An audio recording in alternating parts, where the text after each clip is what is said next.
இந்த எறும்பு தொல்லை தாங்கவே முடியலைங்க. என்ன பண்ணி வச்சுருக்கு பாருங்கள். ட்ராகன் ஃப்ரூட் எல்லாமே நல்லா சூனியம் வச்ச பொம்மை மாதிரி ஆக்கி வச்சுருக்குதுங்க.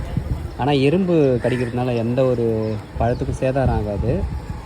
அதாவது உள்ளே எதுவும் அழுவாதுங்க. அந்த தோல் மட்டும் தான் அப்படி இருக்கும். ஆனால் பழம் சூப்பராக இருக்கும். நிறைய பழம் பழுத்துருக்குது. இங்கே பாருங்கள், இங்கே ஒரு காய் இருக்குது. அது பாருங்கள், அது ஒரு காய் இருக்குது, அது ஒரு காய் இருக்குது. இங்கே ஒரு காய் இருக்குது பாருங்கள். நிறைய பறிச்சிருவோம்.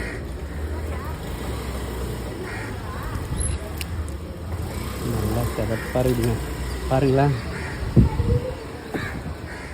காய் புள்ளி புள்ளியாக இருக்குது. ஆனால் உள்ள பழம் செம்மையாக இருக்கும். அது நான் பிரித்தே காமிக்கிறேன். எறும்பு இப்போ கூட பார்த்தீங்களா, எறும்பு தாங்க பெரிய தொல்லையை.